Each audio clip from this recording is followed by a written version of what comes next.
Welcome back to Who Died Today USA channel.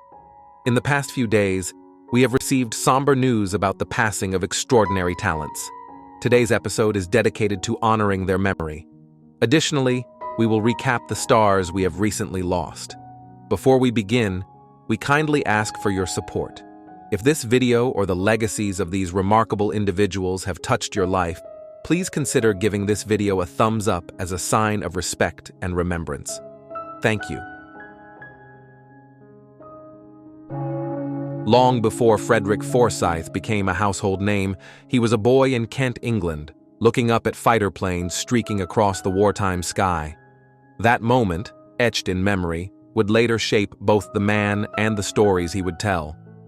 Born on August 25, 1938, Forsyth lived with intensity, precision, and curiosity. He flew de Havilland Vampire jets for the Royal Air Force, reported from war zones for Reuters and the BBC, and quietly gathered the real-world experience that would later give his fiction its unmatched authenticity. In 1971, facing unemployment, he turned to his typewriter and wrote The Day of the Jackal. What began as a desperate act became a global phenomenon, hailed for its realism, tension, and daring premise. The novel's success was immediate, and its adaptation into film introduced millions more to the chilling world Forsyth created. It was followed by The Odessa File, The Dogs of War, and The Fourth Protocol, each deeply researched, richly plotted, and rooted in global politics. Forsyth never embraced fame for its own sake.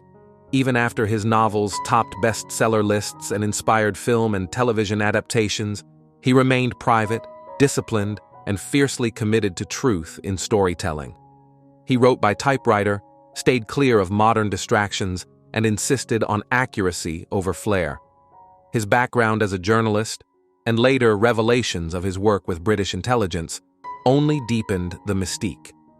He passed peacefully on June 9, 2025, at his home in Buckinghamshire, at the age of 86. Frederick Forsyth leaves behind more than stories. He leaves a standard for courage, for craftsmanship, and for a life lived fully, with both eyes open.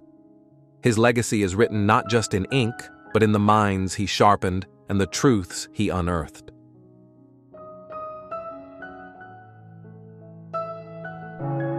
Arthur Hamilton didn't just write songs, he crafted moments that linger in the heart.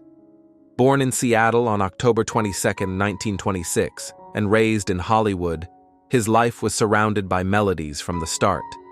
With parents who worked in the film music industry, Arthur found himself at the piano from an early age, quietly shaping what would become one of America's most iconic contributions to the torch song tradition. His masterpiece, Cry Me a River, first made famous by Julie London in 1955, gave voice to generations of longing and heartbreak. With only guitar and bass behind her, London's smoky delivery and Hamilton's biting lyrics created a timeless sound that would be reimagined by greats like Ella Fitzgerald, Barbra Streisand, Joe Cocker, and Michael Bublé. Yet the song's power lay not just in its melody, but in its elegance, a smart, restrained reply to wounded love. Hamilton's lyrical sensitivity extended beyond Cry Me a River. He wrote, He Needs Me, Sing a Rainbow, and Till Love Touches Your Life, which earned him an Academy Award nomination. Each song revealed his deep understanding of emotion, often saying more in a few lines than some stories could in pages. Throughout his long career, Arthur remained quietly devoted to his craft. He served as a leader within the songwriting community, mentoring and advocating for fellow composers, and his works were honored by institutions like the Library of Congress. Arthur Hamilton passed away in early June 2025 at the age of 98. His legacy is not only found in the songs we still sing, but in the subtle strength of lyricism that says just enough and leaves the rest to the heart.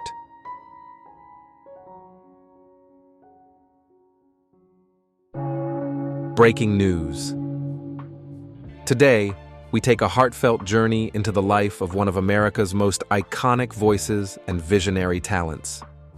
Barbra Streisand, a woman whose name resonates with power, emotion, and brilliance.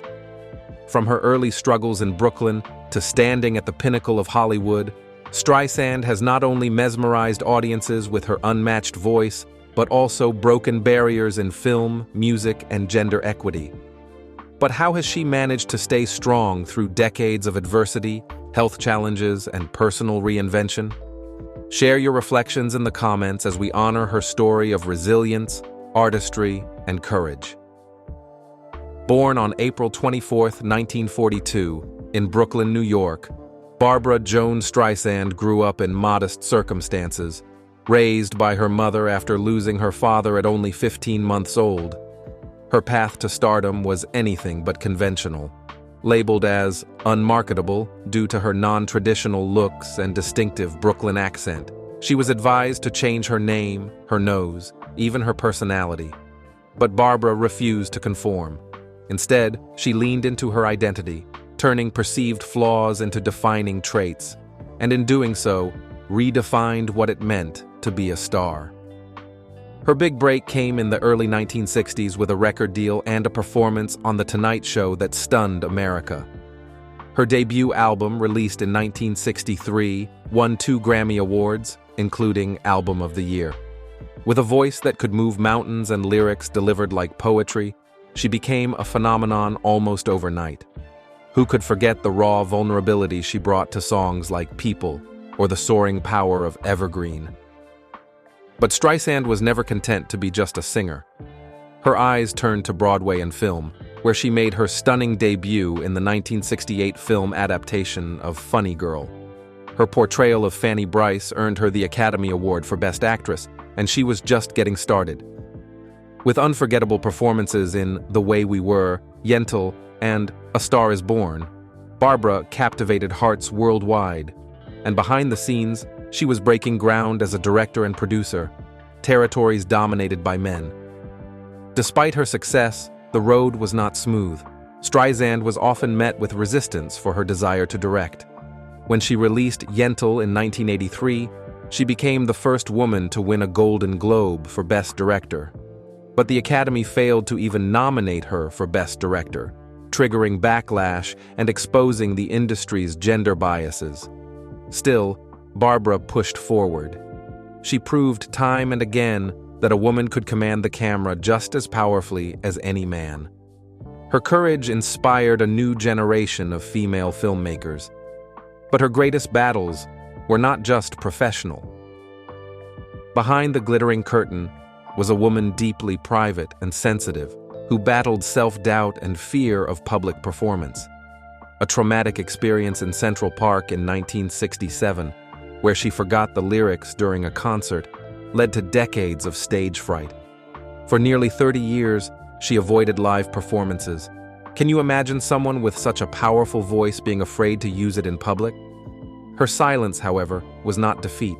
It was resilience in its own form. In recent years, Streisand has opened up more about her emotional struggles and how mindfulness, support from loved ones, and a purposeful life have helped her return to the stage. Her concert tours in the 2000s were met with critical and fan acclaim, a triumphant return that reminded the world of her irreplaceable gift. Equally powerful as her music is, Streisand's advocacy for health and equality. Her passion for addressing gender bias in medical research led her to co-found the Barbara Streisand Women's Heart Center at Cedars-Sinai. She has consistently spoken out about the disparities in heart disease treatment between men and women, bringing national attention to a critical issue. Her words are not just rhetoric. They are matched by research funding, hospital partnerships, and educational campaigns. As she once said, "Women are not just small men." Barbara has also been candid about the challenges of aging in the public eye, especially for women. She has embraced her years with grace, urging others to seek joy and meaning in every season of life. In an era obsessed with youth, her presence reminds us that authenticity, talent, and compassion only deepen with age. Throughout her career, Streisand has earned 2 Oscars, 10 Grammys, 9 Golden Globes, and countless honors for her humanitarian work. But beyond the trophies, her true legacy lies in her impact. She paved a path for voices that were once silenced, gave strength to those who felt overlooked, and turned every no she heard into a louder yes for future generations.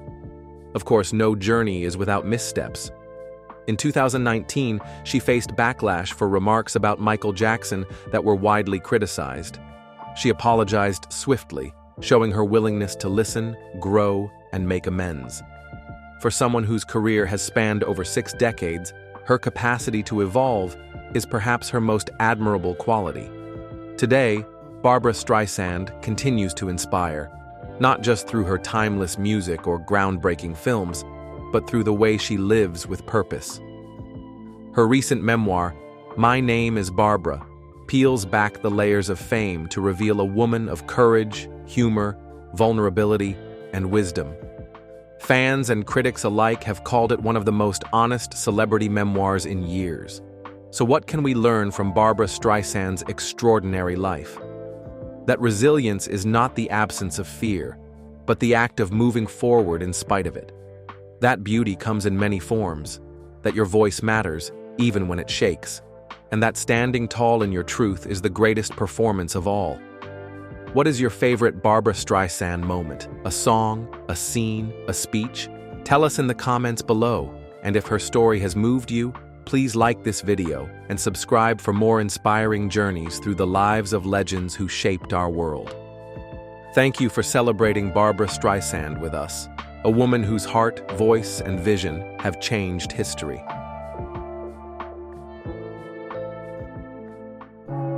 Edmund White, a literary trailblazer whose work gave voice to generations, passed peacefully at his Manhattan home on June 3, 2025, at the age of 85. His passing was attributed to complications following a severe stomach illness. Known for his eloquence, courage, and insight, White reshaped American literature through his honest, lyrical explorations of life, identity, and resilience. Born in 1940 in Cincinnati, Ohio, Edmund's early life was marked by emotional challenges and constant movement. Yet through those trials, he discovered the power of words.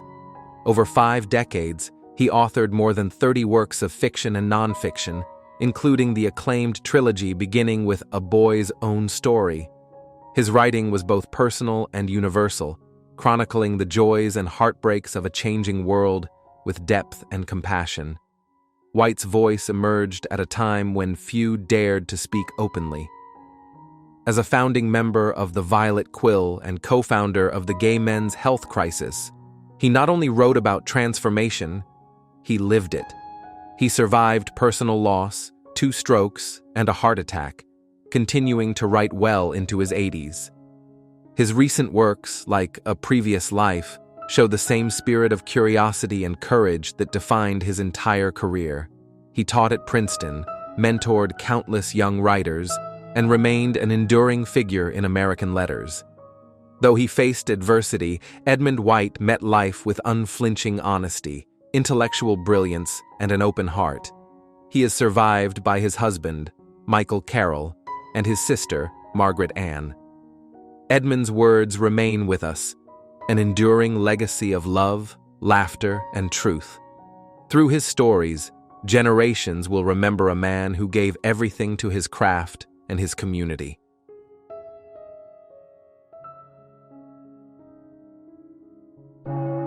Jonathan Joss, a beloved Native American actor and musician, passed away on June 1, 2025, at the age of 59 in San Antonio, Texas. Born on December 22, 1965, Joss was of Comanche and White Mountain Apache heritage. He graduated from Our Lady of the Lake University with a degree in theater and speech, which became the foundation of a remarkable artistic journey. Joss was best known for voicing the iconic character John Redcorn in the animated series King of the Hill. Through his voice, he brought dignity, humor, and depth to a character that resonated with millions. He also appeared memorably in Parks and Recreation as Chief Ken Hotate, a role that further showcased his commitment to authentic representation of Native culture in popular media. Jonathan's life was filled with both triumphs and trials. Earlier this year, he and his husband lost their home and beloved pets in a tragic fire. Despite this profound loss, he remained resilient and focused on creating joy through his work and his presence in the community. Just a few months later, the couple celebrated their love by marrying in a quiet and heartfelt ceremony on Valentine's Day. His final moments were marked by both heartbreak and deep love. Beside him was his husband, offering comfort and peace, reminding him of the profound bond they shared. The incident that took Jonathan from us remains under investigation, but what remains clear is the enduring light he leaves behind. Jonathan Joss will be remembered not only for his contributions to television, but for his unwavering strength, cultural pride, and the warmth he brought into the lives of those who knew and loved him. His legacy continues to inspire and uplift.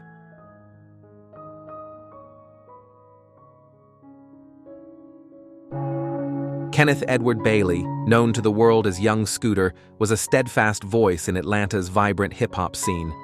Born in Walterboro, South Carolina in 1986, he moved to Atlanta at the age of 9, where he forged a lifelong friendship with fellow rapper Future.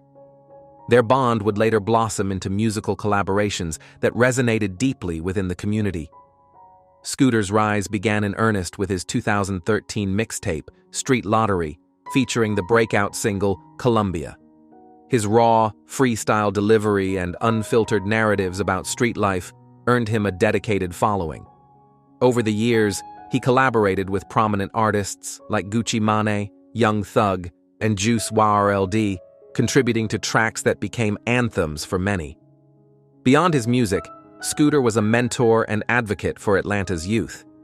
He encouraged aspiring artists to pursue their dreams, offering guidance and support to those navigating the challenges of the industry. His commitment to uplifting others was as integral to his legacy as his discography. Tragically, on March 28, 2025, his 39th birthday, Scooter's life came to a heartbreaking end. While attempting to leave a tense situation that arose from a false emergency call, he sustained a severe leg injury after encountering wooden fencing material. The resulting injury led to significant blood loss, and despite emergency medical efforts, he passed away. Authorities confirmed that no firearms were involved in the incident. In the days that followed, tributes poured in from fans and fellow artists alike, celebrating a man whose music and mentorship left an indelible mark on the community. Young Scooter's legacy endures through the lives he touched and the stories he told, echoing in the rhythms of Atlanta's streets.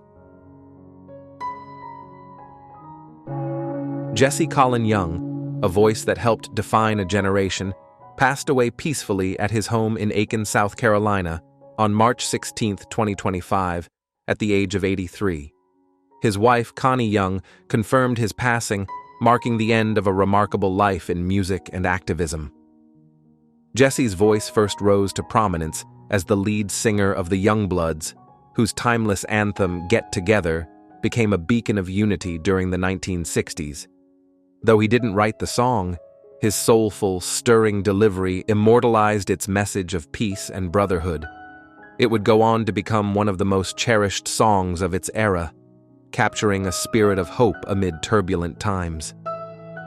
Beyond that single, Jesse was a prolific songwriter in his own right, penning heartfelt tunes like Darkness, Darkness, and Sunlight.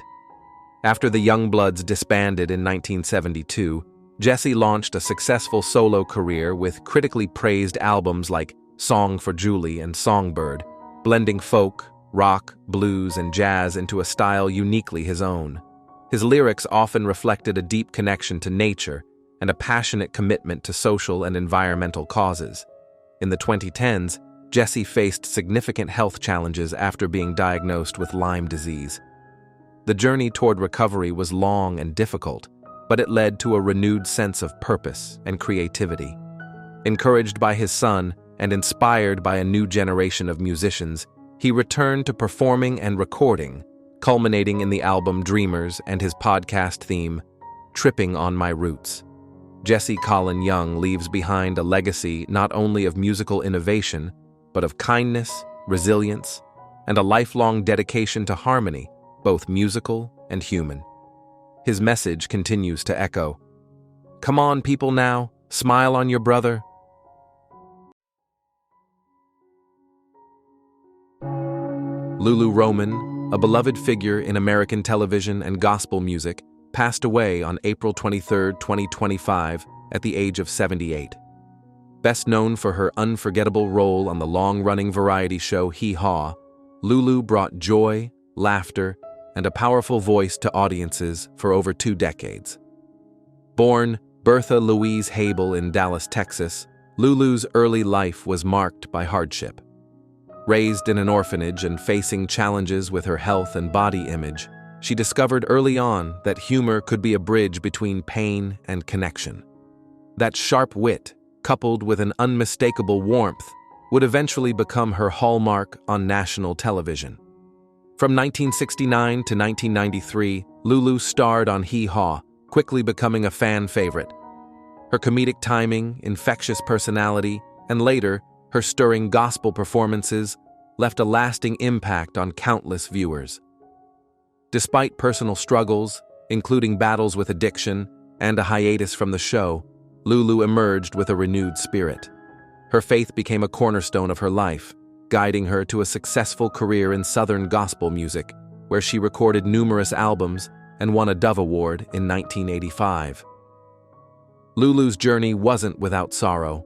She experienced profound loss with the passing of her youngest son in 2017, a moment that deepened her resilience and faith. Despite health issues in later years, she continued to inspire, losing over 200 pounds and openly sharing her story of strength and redemption. She was inducted into the Country Gospel Music Hall of Fame and remembered fondly by friends, family, and fans alike. To many, Lulu Roman was more than a performer. She was a symbol of perseverance, love, and laughter. Her legacy lives on in the joy she brought and the lives she touched.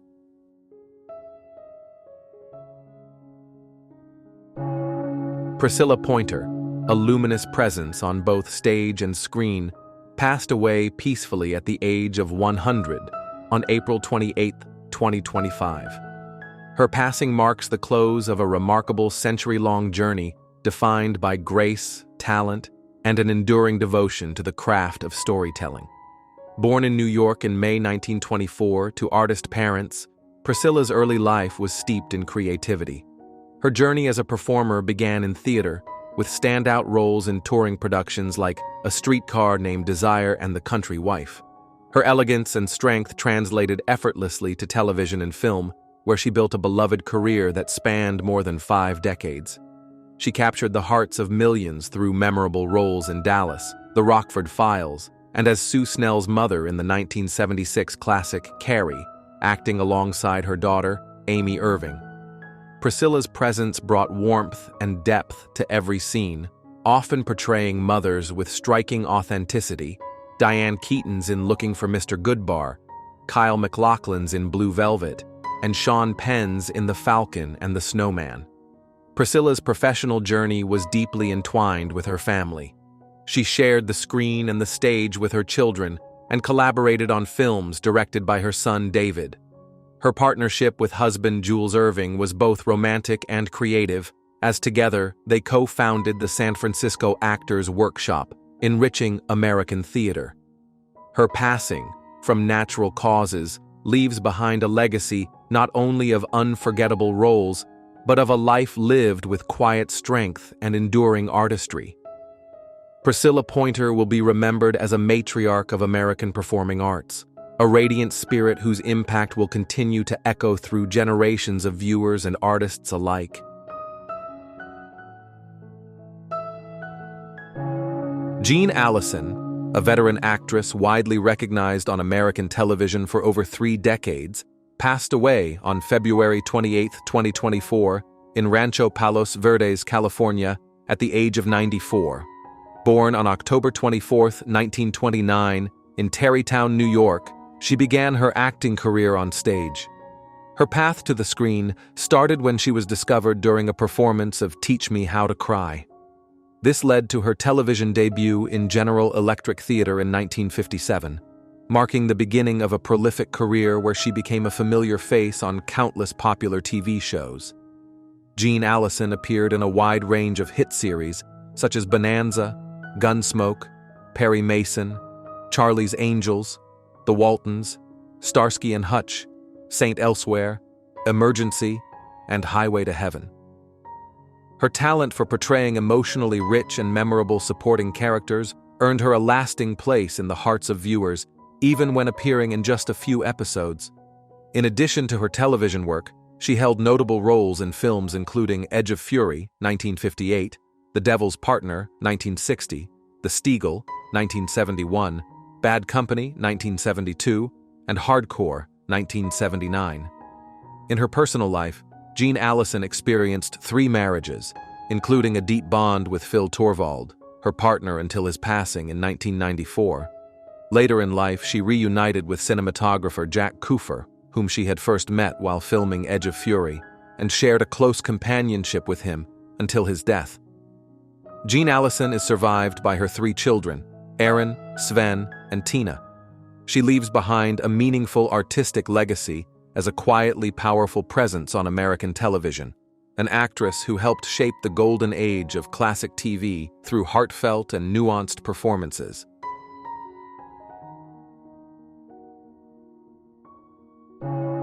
Michael Sumler, affectionately known as Chicago Mike, brought vibrant energy and style to the legendary R&B band Kool and the Gang for decades. He passed away at the age of 71 following a tragic car accident in Mableton, Georgia, over Memorial Day weekend 2025. Sumler joined Kool and the Gang in 1985 after being discovered by one of the band's security team members while performing with his Chicago-based band Power Pack.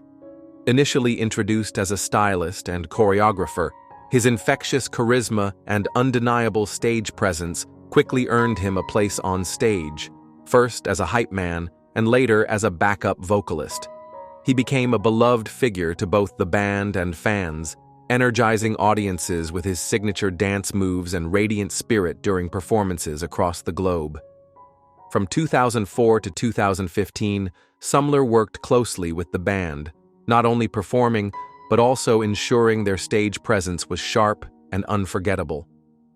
His contributions extended beyond the spotlight, recently supporting the band through events related to Le Cool Champagne.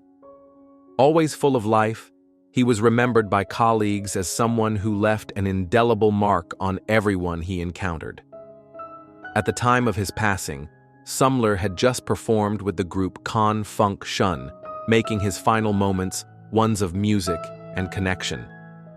Kool and the Gang, who were inducted into the Rock and Roll Hall of Fame in 2024, honored his legacy with heartfelt tributes, recalling him as an essential and spirited part of their extended family. Michael Sumler's journey from Chicago clubs to global stages is a testament to his talent, warmth, and resilience. He will be deeply missed, but his light continues to shine through the music and memories he helped create.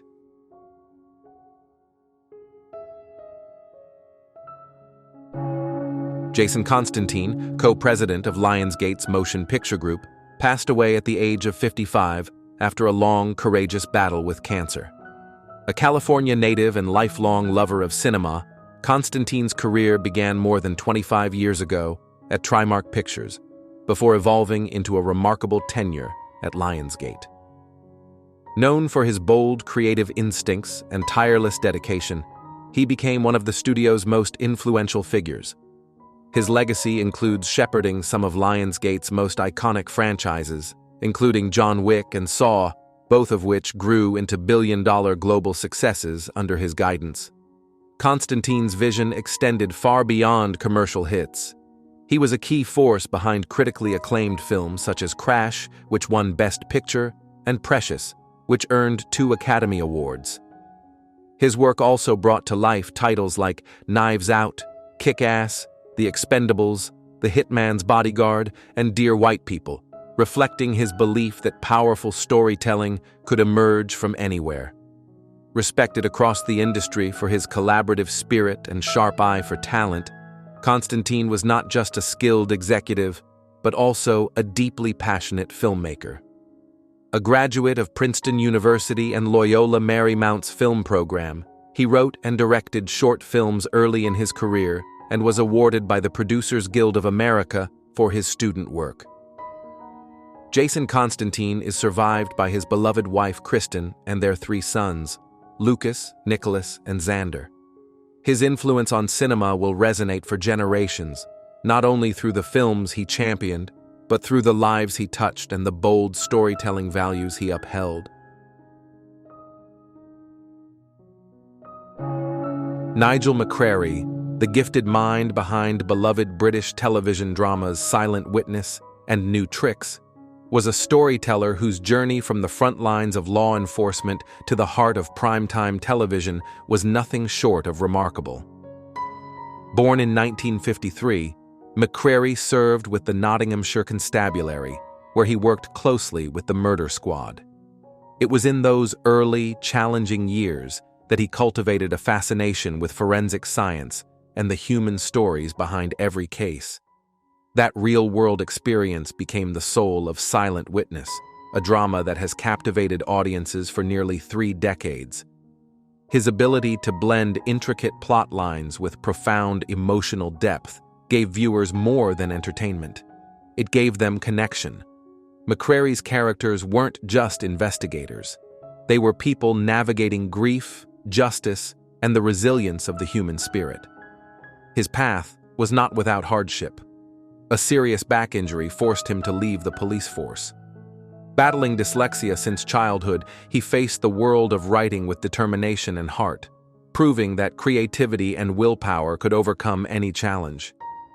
He not only found a second calling, but flourished, leaving an enduring mark on British television and publishing a wide range of novels and historical works along the way. In October 2024, McCrae shared with gentle honesty that he had received a terminal health diagnosis. In the months that followed, he remained reflective and gracious, continuing to inspire those around him. He passed peacefully in February 2025, surrounded by the legacy of stories he brought to life. Nigel McCrae will be remembered not only for his contributions to the screen and page, but for the empathy, strength, and insight he poured into each narrative. His work touched countless hearts, and through it, his spirit lives on.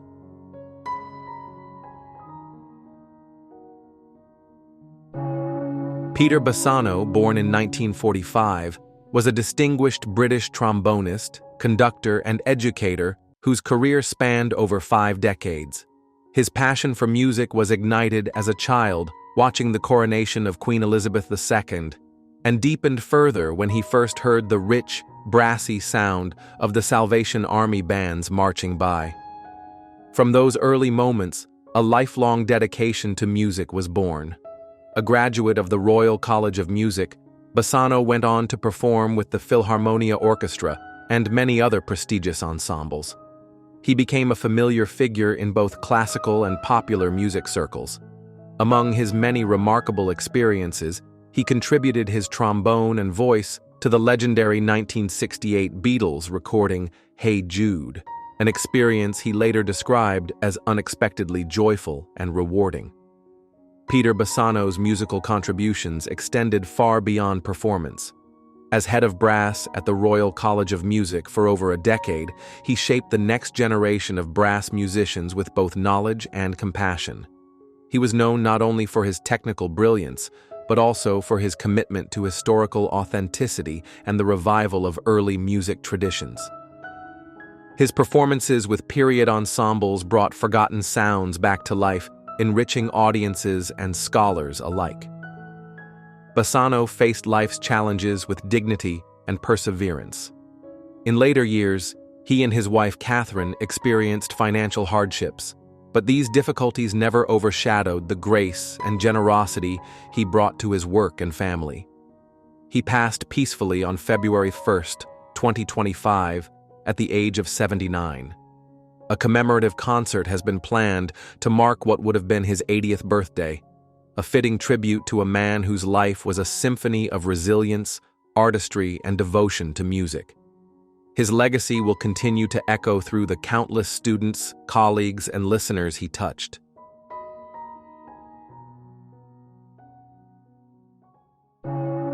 Breaking news. Robert Redford, a man whose name is synonymous with timeless elegance and uncompromising artistic integrity, has journeyed through Hollywood not as a product of the system, but as a visionary who shaped it.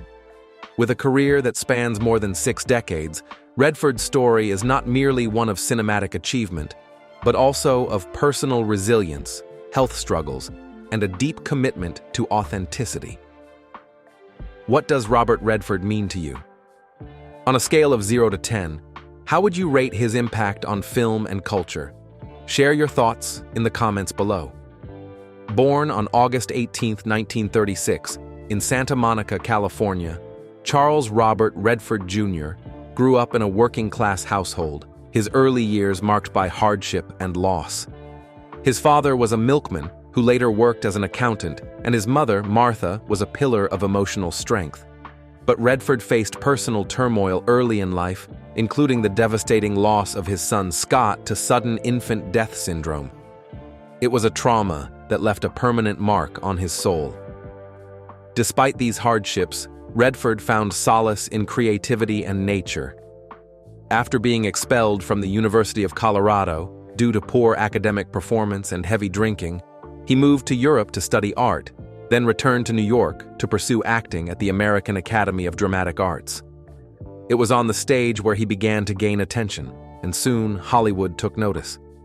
Redford's breakthrough came with 1969's Butch Cassidy and the Sundance Kid, a film that not only launched him into superstardom, but also helped define a new kind of anti-hero in American cinema.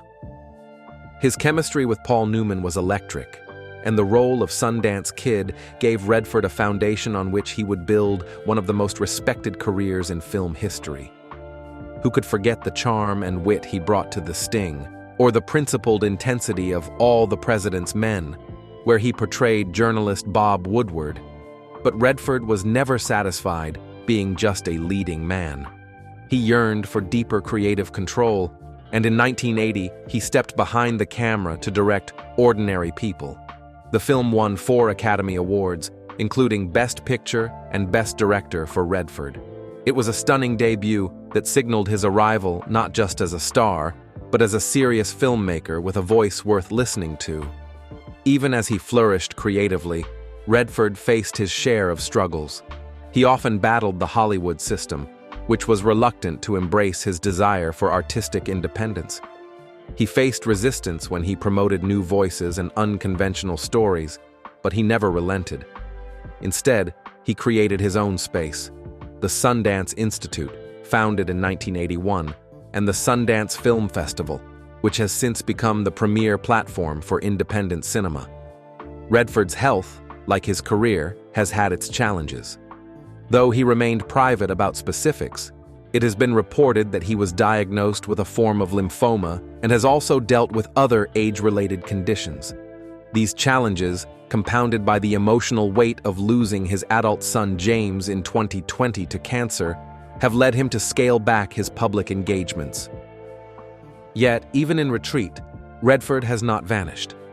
He announced his retirement from acting in 2018 with The Old Man and the Gun, a reflective, poignant film that felt like a fitting farewell.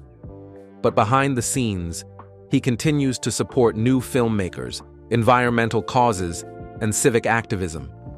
His voice still echoes through the halls of American culture.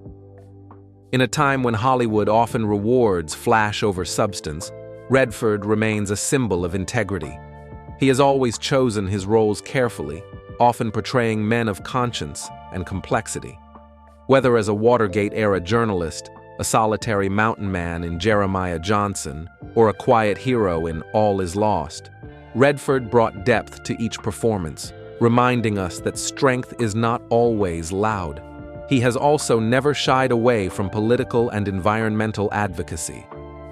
A longtime supporter of conservation, Redford has spoken openly about climate change and civil liberties, He has used his platform to champion underrepresented voices, both through his own films and through the Sundance Institute. Of course, Redford has not been immune to criticism. Some have accused him of being overly idealistic or too politically vocal. But Redford, ever composed, has taken such criticism in stride, believing that art and activism can and should coexist. Today, in his late 80s, Redford lives quietly in Utah, close to the wild landscapes that have always inspired him. Though he has left the spotlight, his influence continues to shape cinema and culture. He remains a mentor to young artists and a reminder that success can be both principled and profound. So, what does Robert Redford leave behind? A legacy not just of beautiful films, but of a way of being. He showed the world that authenticity, courage, and vision are not liabilities. They are the very things that make a career last. What is your favorite Robert Redford performance? Which of his films changed the way you see the world? Share your memories in the comments below. If this tribute inspired you, please like and subscribe for more stories celebrating the lives of iconic artists. Thank you for honoring the life and legacy of Robert Redford with us, a man whose artistry and conviction will continue to resonate for generations to come.